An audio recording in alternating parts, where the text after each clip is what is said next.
اعوذ باللہ من الشیطان الرجیم بسم اللہ الرحمن الرحیم۔ آج ہم پڑھیں گے سورۃ مائدہ کے رکوع نمبر 12۔ یا ایھا الذین آمنوا، اے لوگو جو ایمان لے کر آئے ہو، لا تحرموا الطیبات، نہ تم حرام کرو پاکیزہ چیزوں کو، ما احل اللہ لکم، جو اللہ نے تمہارے لیے حلال کر رکھی ہیں، ولا تعتدوا، زیادتی مت کرو، ان اللہ لا يحب المعتدین، اللہ نے پسند کرتا زیادتی کرنے والوں کو، وکلوا مما رزقکم اللہ حلالا طیبا، نہ تم کھاؤ وہ جو کہ تمہیں اللہ نے رزق دیا حلال اور پاکیزہ، واتقوا اللہ الذی انتم بہ مؤمنون، ڈر جاؤ اس ذات سے کہ جس پر تم ایمان لے کر آئے ہو۔ عیسائیوں کے راہبوں کی تعریف کے بعد پاکیزہ چیزوں کو حرام ٹھہرانے سے منع کرنا اس لیے بھی مناسب تھا کہ انہوں نے ان باتوں کو نیکی میں داخل کر رکھا تھا، لہٰذا مومنین کو اس سے منع کر دیا گیا ہے۔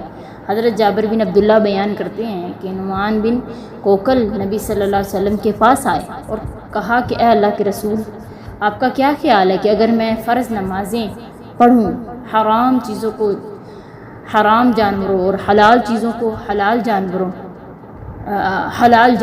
حرام چیزوں کو حرام اور حلال چیزوں کو حلال چیزوں کو حلال جانوں اور حرام کو حرام جانوں تو کیا میں جنت میں داخل ہو جاؤں گا؟ آپ صلی اللہ علیہ وسلم نے فرمایا ہاں بالکل، یہ صحیح مسلم کی حدیث ہے، کتاب الایمان کے اندر لکھی گئی ہے۔ اسی طرح حضرت عبداللہ بن مسعود کہتے ہیں کہ ہم نبی صلی اللہ علیہ وسلم کے ساتھ جہاد کے لیے جایا کرتے تھے، ہمارے ساتھ ہماری بیویاں نہیں ہوتی تھی، چنانچہ ہم نے نبی صلی اللہ علیہ وسلم سے عرض کی کہ ہم خصی نہ ہو جائیں، رسول اللہ صلی اللہ علیہ وسلم نے ہمیں اس سے منع فرما دیا، تو اس کے بعد ہمیں اس بات کی اجازت دے دی گئی کہ کپڑا وغیرہ مہر میں دے کر کسی عورت سے نکاح کر لیا جائے۔ پھر آپ نے یہ آیت تلاوت فرمائی کہ یا ایھا الذین آمنوا لا تحرموا الطیبات ما احل اللہ لکم ولا تعتدوا ان اللہ لا يحب المعتدین۔ لیکن جب جنگ خیبر ہوئی تو یہ نکاح متع ایسے ہی ہوتا تھا کہ جب کوئی بندہ جنگ پہ جاتا تو وہ ادھر کسی عورت کو کوئی کپڑا وغیرہ گروی رکھوا کے اس سے ازدواجی تعلق قائم کرتا، لیکن جنگ خیبر کے موقع پر یہ نکاح متع جو تھا نا وہ حرام قرار دے دیا گیا تھا۔ اسی طرح حضرت عیاض بن حمار بیان کرتے ہیں کہ رسول اللہ صلی اللہ علیہ وسلم نے ایک دن خطبے میں فرمایا کہ آگاہ رہو کہ میرے رب نے مجھے حکم دیا کہ میں تمہیں 2 باتیں سکھلاؤں جو تمہیں معلوم نہیں ہیں۔ ان باتوں میں سے جو اللہ تعالیٰ نے مجھے آج کے دن بتائی ہیں وہ یہ ہے کہ جو مال میں اپنے بندے کو دوں وہ اس کے لیے حلال، یعنی میں نے جو مال اپنے بندے کو دی ہے وہ اس کے لیے حلال ہے، یعنی جو چیز شرع میں حرام نہیں ہے وہ حلال ہے، چاہے لوگوں نے اسے حرام کر رکھا ہو، جیسے سائبہ، وسیلہ، بحیرہ وغیرہ۔ اور میں نے اپنے سب بندوں کو مسلمان پیدا کیا ہے، پھر ان کے پاس شیطان آئے اور ان کو ان کے دین سے ہٹا دے یا ان کے دین سے روک دے، اور جو چیزیں میں نے ان کے لیے حلال کی تھی وہ حرام کی، اور ان کو میرے ساتھ شرک کرنے کا حکم دیا شیطان نے، اور جس کی میں نے کوئی دلیل نہیں اتاری انہوں نے وہ کام کیا شیطان کے کہنے پہ۔ حضرت انس بیان کرتے ہیں کہ رسول اللہ صلی اللہ علیہ وسلم کے صحابہ کرام میں سے کچھ لوگوں نے ازواج مطہرات سے نبی صلی اللہ علیہ وسلم کی سری یعنی رات کی مطلب عبادات کے متعلق سوال کیا۔ پتہ چلنے پر بعضوں نے کہا کہ میں بیویوں سے شادی نہیں کروں گا، بعض نے کہا میں گوشت نہیں کھاؤں گا، بعض نے کہا میں بستر پر نہیں سوؤں گا۔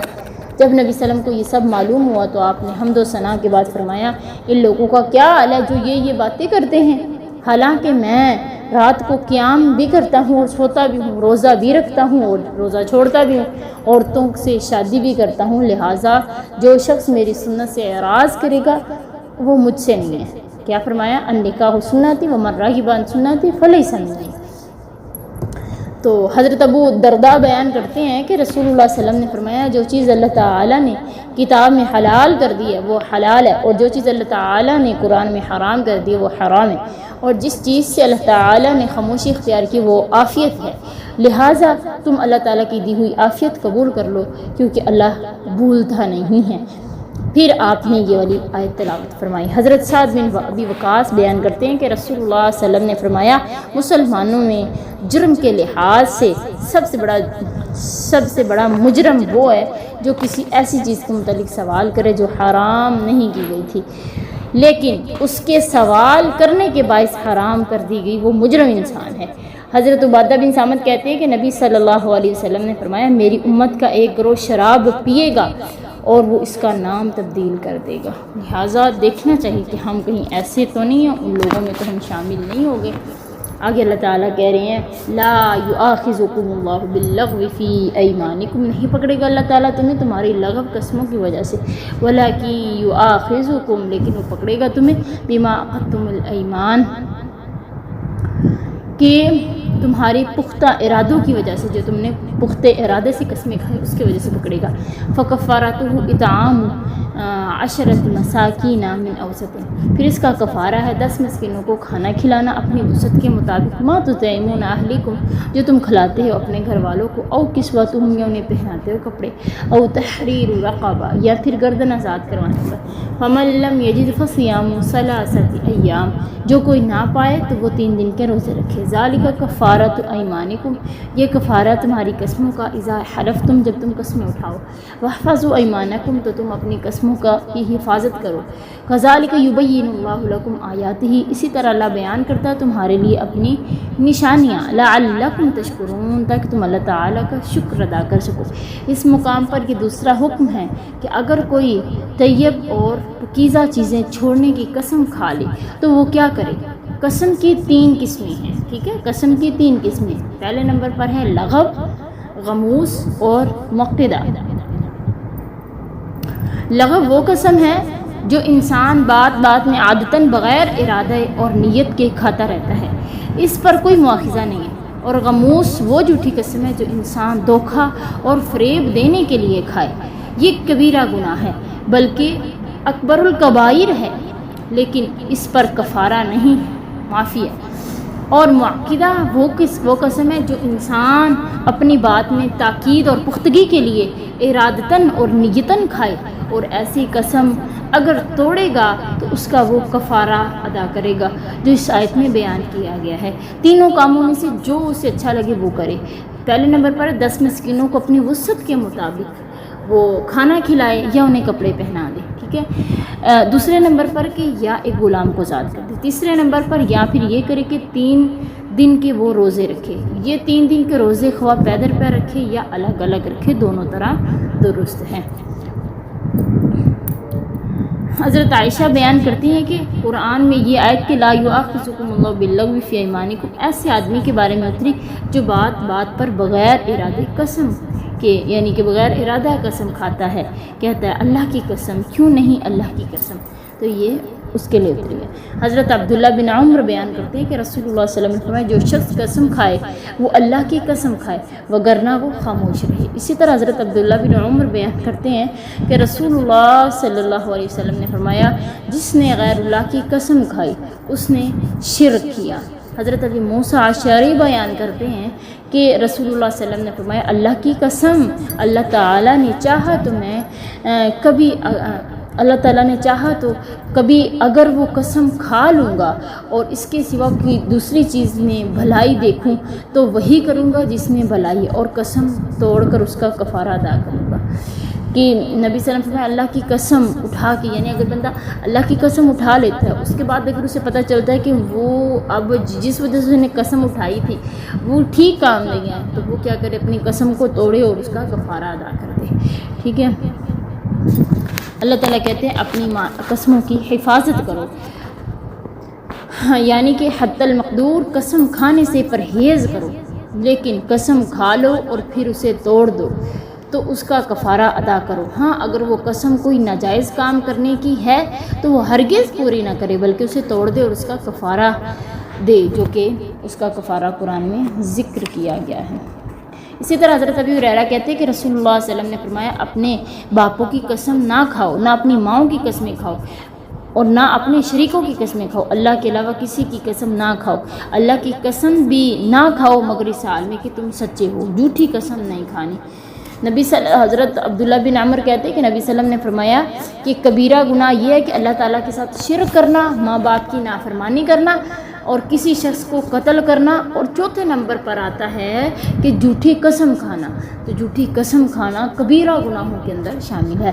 آگے اللہ کہہ رہے یا ایھا الذین آمنوا، اے لوگو جو ایمان لے کر آئے ہو، انما الخمر والمیسر، کہ یہ شراب اور جوا والانصاب والازلام اور یہ شرک کے لیے نصب کردہ چیزوں کو رکھنا، والازلام اور فال کے تیر نکالنا، رجس من عمل الشیطانی یہ سراسر گندے کام ہیں اور شیطان کے کام ہے یہ، فاجتنبوہ تم اس سے بچو، لعلکم تفلحون تاکہ تم فلاح پا سکو۔ اس آیت میں اللہ تعالیٰ نے شراب سے بچنے کا حکم دیا ہے، لہٰذا شراب حرام ہے۔ نیز اس آیت میں اللہ تعالیٰ نے 4 چیزوں کا یعنی شراب، جوا، شرک کے لیے نصب کردہ چیزیں اور فال کے تیر کو حرام قرار دیا ہے، اور ان کی حرمت کے لیے 4 کلمات استعمال کیے ہیں۔ یہ چاروں کلمات ان کی حرمت پر دلالت کرتے ہیں، یعنی رجسن اور من عمل الشیطان دوسرا، جو تیسرا ہے فاجتنبوہ، چوتھا ہے لعلکم تفلحون، یعنی یہ 4 کاموں کے لیے اللہ نے 4 ہی الفاظ استعمال کیے ہیں۔ اچھا، خمر کی تفسیر خود رسول اللہ صلی اللہ علیہ وسلم نے فرمائی کہ حضرت عبداللہ بن عمر بیان کرتے ہیں کہ رسول اللہ صلی اللہ علیہ وسلم نے فرمایا ہر نشہ آور چیز خمر ہے، ہر نشہ آور چیز حرام ہے۔ حضرت ابو سعید خدری بیان کرتے ہیں کہ رسول اللہ صلی اللہ علیہ وسلم نے فرمایا اللہ نے شراب حرام کر دی ہے، اللہ تعالیٰ نے شراب کو حرام کر دیا ہے، لہٰذا جس شخص تک یہ حکم پہنچ جائے وہ اس کے پاس شراب موجود ہو تو وہ اسے نہ پیے اور نہ اسے فروخت کرے۔ حضرت عبداللہ بن عمر کہتے ہیں کہ حضرت عمر نے رسول اللہ صلی اللہ علیہ وسلم کے ممبر پر خطبہ دیتے ہوئے فرمایا اے لوگو، جب شراب کی حرمت کا حکم نازل ہوا تو اس وقت یہ 5 چیزیں انگور، کھجور اور گندم اور جو شہد سے تیار کی جاتی، یعنی یہ جو شراب تھی نا 5 چیزوں سے تیار کی جاتی، ایک انگور، دوسرا کھجور، تیسرا گندم اور جو اور شہد، ان کو ملا کے جو ہے نا وہ پیا جاتا تھا، پھر اسے 24 گھنٹے بعد اسے پیا جاتا تھا۔ حضرت عبداللہ بن عمر بیان کرتے ہیں کہ رسول اللہ صلی اللہ علیہ وسلم نے فرمایا شراب پر 10 وجوہ سے لعنت ہے۔ شراب بذات خود ملعون ہے اور اس کے پینے والا، پلانے والا، بیچنے والا، خریدنے والا، نچوڑنے والا اور جس کے لیے نچوڑی جائے اٹھانے والا اور جس کی طرف اٹھا کر لے کر جائی جاتی ہے اس کی قیمت، کھانے والے سب کے سب پر جو ہے نا اللہ تعالیٰ کی لعنت ہے۔ حضرت عبداللہ بن عمر بیان کرتے کہ رسول اللہ صلی اللہ علیہ وسلم نے فرمایا جو شخص دنیا میں شراب پیے اور پھر اس سے توبہ نہ کرے وہ آخرت میں جنت کی شرابوں سے وہ محروم رہے گا۔ آگے ذکر ہے والمیسر۔ میسر کہتے ہیں جس چیز میں ہار جیت پر شرط باندھی جائے اور وہ جوا ہے اور جوا کھیلنا حرام ہے۔ اگر کوئی اپنے ساتھی سے کہے کہ آؤ جوا کھیلیں تو اس کے کفارے کے لیے کچھ صدقہ دے۔ حضرت ابو ہریرہ کہتے ہیں کہ رسول اللہ صلی اللہ علیہ وسلم نے فرمایا جو شخص اپنے ساتھی سے کہے کہ آؤ میں تمہارے ساتھ جوا کھیلوں اسے چاہیے کہ صدقہ دے، یعنی اتنے الفاظ کہنے پہ بھی صدقہ بن جاتا ہے۔ گھڑ دوڑ کے اندر اپنے گھوڑے میں جو گھڑ سواری ہوتی ہے نا، گھوڑے کو اس حال میں شامل نہ کرے کہ اس کے جیتنے کا یقین ہو، اور ایسا کرنا جوا ہے، یعنی اگر مقابلہ برابر کا نہ ہو تو اپنے گھوڑے کو گھڑ دوڑ میں شامل نہ کرے۔ حضرت ابو ہریرہ کہتے ہیں کہ رسول اللہ صلی اللہ علیہ وسلم نے فرمایا جو شخص 2 گھوڑوں کے درمیان اپنا گھوڑا داخل کرے اور اسے جیت جانے کا یقین نہ ہو تو ایسا کرنا جوا نہیں، لیکن جو شخص اپنے گھوڑے کو 2 گھوڑوں کے درمیان داخل کرے اور اسے جیت جانے کا یقین ہو تو یعنی اس کا ہارنا غیر یقینی ہو تو ایسا کرنا جوئے میں شامل۔ اسی آگے آتا ہے انصاب، یعنی غیر اللہ کے آستانوں پر قربانی کرنا، نظر و نیاز کرنا، منتیں ماننا، یہ سب شرک ہے۔ حضرت ثابت بن ضحاک کہتے ہیں کہ رسول اللہ صلی اللہ علیہ وسلم کے دور میں ایک شخص نے نظر مانی کہ وہ مقام بوانہ پہ اپنے ایک اونٹ کو ذبح کرے گا، پھر وہ نبی صلی اللہ علیہ وسلم کے پاس ہے کہا کہ بے شک میں نے بوانہ میں اونٹ ذبح کرنے کی نظر مانی ہے۔ نبی صلی اللہ علیہ وسلم نے فرمایا وہاں جہلیت کا کوئی بت تھا جس کی عبادت ہوتی رہی ہو؟ صحابہ نے کہا نہیں۔ آپ نے فرمایا کیا وہ جگہ ان کے ملے گاہ کی تھی؟ صحابہ نے کہا نہیں۔ تو رسول صلی اللہ علیہ وسلم نے فرمایا اپنی نظر پوری کر لی، یقیناً ایسی نظر کی کوئی وفا نہیں جس میں اللہ تعالیٰ کی نافرمانی ہو اور نہ اس کی جو انسان کی ملکیت میں نہ ہو۔